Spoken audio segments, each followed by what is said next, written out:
আসসালামু আলাইকুম। আশা করি সবাই ভালো আছেন। আমার চ্যানেলে সবাইকে স্বাগতম। শেখ হাসিনা সরকারের পতনের পর ডক্টর ইউনূসের নেতৃত্বে অন্তর্বর্তীকালীন সরকার গঠিত হয়েছে।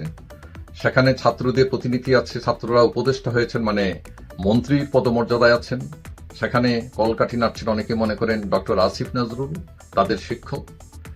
এখন অনেকদিনে যাব জল্পনা কল্পনা করা হচ্ছিল যে ছাত্ররা নতুন দল তৈরি করতে পারে, এবং তারাও বিভিন্ন সাক্ষাৎকারে বলেছিল তারা করতে পারে, করবে না বলে নাই। কিন্তু গতকাল রোববার আমরা দেখলাম যে এই যে বৈষম্য বিরোধী ছাত্র আন্দোলনের নেতারা নতুন দলের ঘোষণা দিয়েছেন। তাদের নতুন দলের নাম হচ্ছে জাতীয় নাগরিক কমিটি। এখন করা হচ্ছে যে এই দেশের সাধারণ মানুষ, অনেক মানুষ আমাদের দেশের রাজনীতির উপর খুব বিক্ষুব্ধ, বিশেষ করে আওয়ামী লীগ, বিএনপি, জাতীয় পার্টি যারা ক্ষমতায় ছিল। কারণ তারা ক্ষমতায় গিয়ে এই দেশ বা মানুষের জন্য, গণতন্ত্রের জন্য, মানুষের জীবনের নিরাপত্তার জন্য, জীবনযাত্রার মান উন্নয়নের জন্য তারা আশাপদ কাজ করতে পারেন নাই বলে অনেক মানুষ মনে করেন যে তৃতীয় শক্তির উদ্ভব দরকার। যারা এই ধরনের চিন্তা করেন নিশ্চয়ই তারা খুশি হয়েছেন যে নতুন একটি দল আসছে ছাত্রদের, এবং তাদের অনেকে হয়তো তাকে সাপোর্ট দেবেন যে তাদেরকে পরীক্ষা করার জন্য দেখি তারা কি করতে পারে। যেহেতু তারা 5 আগস্ট একটা বিপ্লব করে মানুষের মধ্যে স্বপ্নের দ্বার খুলে দিয়েছে। এখন কথা হচ্ছে তাদের এই দল গঠন নিয়ে সবাই খুশি হবে এমন কোনো কথা নেই। যেমন আমাদের দেশের যে রাজনৈতিক দলগুলো আছে, বিশেষ করে বিএনপি, তারা এখন সবচেয়ে বড় দল মাঠে, আওয়ামী লীগ আত্মগোপনে আছে, এবং তারা হয়তো মনে করছে যে ফাঁকা মাঠে গোল দিয়ে তারা ক্ষমতায় চলে যাবে। কিন্তু অনেকেই মনে করছেন এই ছাত্রদের রাজনীতিতে প্রবেশ করার ফলে সবচেয়ে বেশি অখুশি হয়েছে বিএনপি, কারণ তাদের পথে প্রধান কাঁটা হতে পারে এই ছাত্ররা। তারপরে আছে জামাতে ইসলাম এবং ইসলামী দলগুলো। জামাতে ইসলাম বা ইসলামী দলগুলো হয়তো মনে করে তারা প্রকাশ্যে তার বিরোধিতা করবে না। তারা হয়তো মনে করবে যে এরা আসলে বরং তাদের জন্য ভালো, কারণ তারা ভোট কাটবে কিন্তু বিএনপির, জামাতের নয়। কিন্তু এটা ভাবলেও অনেকে মনে করেন যে এই ছাত্রদের মধ্যে ইসলামপন্থী অনেক লোকজন আসছে যারা ইসলামী দলগুলোরও ভোট টানতে পারে। এখন কথা হচ্ছে তার পাশে আছে আওয়ামী লীগ এবং 14 দল, তারপরে জাতীয় পার্টি। এখন এই দলগুলো অনেকটা আওয়ামী লীগ এর সাথে আছে 14 দল, জাতীয় পার্টি অনেকটা আওয়ামী লীগ ঘেঁষা।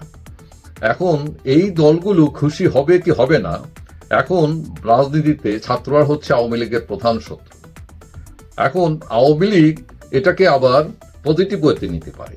তারা মনে করবে তাদের মূল প্রতিপক্ষ হচ্ছে বিএনপি, বিএনপিকে ঠেকানোর জন্য ছাত্ররা যথেষ্ট। এবং আওয়ামী লীগ এই জন্য খুশি হতে পারে, বেসিক্যালি আমাদের দেশের দল হচ্ছে দুইটা, আওয়ামী লীগ এবং অ্যান্টি আওয়ামী লীগ। এবং ছাত্ররা যদি ভোট কাটে সেটা বিএনপির ভোট কাটবে, ইসলামী দলের ভোট কাটবে, কারণ এই ছাত্ররা কিন্তু অ্যান্টি আওয়ামী লীগ সেন্টিমেন্ট নিয়ে তারা ক্ষমতায় এসছে, তারা রাজপথে আছে, নতুন দল করেছে। সো তাদের ভোট অক্ষত থাকবে, বিএনপির ভোট কাটা যাবে, ইসলামী দলগুলোর ভোট কাটা যাবে। সুতরাং সেই হিসাব করলে আওয়ামী লীগ খুশি হবে। এখন কথা হচ্ছে তারা দল গঠন করেছে, ভালো কথা, তারা হয়তো নিবন্ধনও পেয়ে যাবে সহজেই, যেহেতু তারা ক্ষমতায় আছে। এখন দুটো প্রশ্ন আছে যে দল চালাতে কিন্তু অনেক টাকা পয়সা লাগে, তো তারা টাকা পাবে কোথায়? তারা তো ছাত্র। তো অনেক মনে করেন তারা যদি মাসিক চাঁদার একটা সিস্টেম চালু করে তাহলে অনেক অর্থ তারা হয়তো পাবে, অথবা তাদের শুভাকাঙ্ক্ষী বিভিন্ন বাণিজ্যিক, বিভিন্ন ব্যবসা প্রতিষ্ঠান তাদের যদি হেল্প করে। আবার কিছু লোক এগিয়ে আসতে পারে ধান্দাবাজ, যে তারা এটাকে ইনভেস্ট মনে করতে পারে যে পরবর্তী ছাত্ররা ক্ষমতায় গেলে তারা সুবিধা ভোগ করবে। তো বিভিন্ন ধরনের ক্যালকুলেশন আছে, অর্থের জন্য হয়তো আটকাবে না তারা।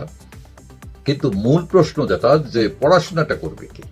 অভিভাবকরা অনেকেই চিন্তিত যে তারা যদি রাজনীতিতে লেগে যায় তাহলে পড়াশোনার কি হবে। ছাত্রদের প্রধান কাজ হচ্ছে পড়াশোনা করা, এবং পড়াশোনা যদি গোল্লায় যায় তাহলে তো একটি জেনারেশন একদম নিচে বসে যাবে। তাহলে রাষ্ট্র চালাবে কে? পড়াশোনার তো কোনো বিকল্প নাই। তো অনেকে তাদের প্রশ্ন করেছেন যে এরকম অটো পাস দিয়ে তোমরা জাতিকে ধ্বংস করে ফেলবা, রাজনীতির মধ্যে যদি আরো ঢুকো তাহলে আরো শেষ। কিন্তু এখানে আবার একটা কথা আছে, কারণ রাজনীতি ঢুকে গেলেই সব শেষ, সেটা ঠিক নয়। কারণ আমাদের দেশে রাজনীতি, ছাত্র রাজনীতি আগেও ছিল, এবং বিদেশে অনেকেই আছেন যারা পার্ট টাইম জব করেন, যে পড়াশোনার পাশাপাশি অনেক ছাত্র জব করে। সুতরাং তারাকে এটা যদি পার্ট টাইম জবের মতো নেয়, সুতরাং আমি মনে করি এটা ওকে আছে, দ্যাটস ফাইন। এখন কথা হচ্ছে যে তারা যে দল ঘোষণা করেছে, জাতীয় নাগরিক কমিটি ৫৫ সদস্য বিশিষ্ট একটি আহ্বায়ক কমিটি করেছে, এবং এই আহ্বায়ক কমিটির আহ্বায়ক হয়েছেন যিনি, তার নাম হচ্ছে নাসির উদ্দিন পাটোয়ারি। তিনি মূলত এবি পার্টিতে ছিলেন আগে, সেখান থেকে রিজাইন করে এখানে এসছেন, এবং আখতার হোসেন সদস্য সচিব, এবং নাসির উদ্দিন পাটোয়ারি এবি পার্টি থেকে এসছেন। অনেকেই মনে করেন এবি পার্টি হচ্ছেন জামাতে ইসলামের বি টিম, কারণ এবি পার্টির অনেক নেতা যারা জামাত ছেড়ে চলে এসছেন। সো অনেকের মনে প্রশ্ন আছে যে এরা আবার জামাত হয়ে গেল কিনা, বা জামাতপন্থী কিনা এই ছাত্ররা। যাই হোক, এখন কথা হচ্ছে আগামীতে নির্বাচন আসবে, নির্বাচনে আসলে আসল খেলাটা শুরু হবে। তখন আসলে অনেকেই মনে করেন যে আওয়ামী লীগ যদি মাঠে না থাকে, ন্যাচারালি এই সরকার এবং বিএনপি এবং অন্যান্য দল চাইবে আওয়ামী লীগকে আউট করতে, এবং ইতিমধ্যেই তারা ঘোষণা দিয়েছে যে তাদের বিচার না হওয়া পর্যন্ত তারা মাঠে নামতে পারবে না।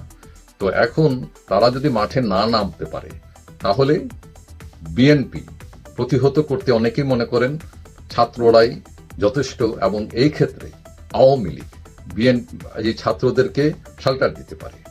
অথবা আওয়ামী লীগের অনেক লোক যারা নমিনেশন পাবেন না, তারা ওই দিকেও বেরতে পারেন, যার ফলে এই যে বিএনপির স্বপ্ন সেটা দুঃস্বপ্নে পরিণত হতে পারে। এবং আমরা যে ক্যালকুলেশন করি যে বিএনপি অথবা বিএনপি জামাত ফাঁকা মাঠে গোল দিয়ে ক্ষমতায় চলে যাবে, সেই হিসাব ভুলও প্রমাণিত হতে পারে। যাই হোক, সময়ই বলে দেবে ছাত্ররা কোথায় গিয়ে দাঁড়ায়, তবে খেলা জমবে এটা নিশ্চিত। যাই হোক, সবাই ভালো থাকবেন, আশা করি দেখা হবে অন্য কোনো ভিডিওতে ইনশাল্লাহ। আল্লাহ হাফিজ।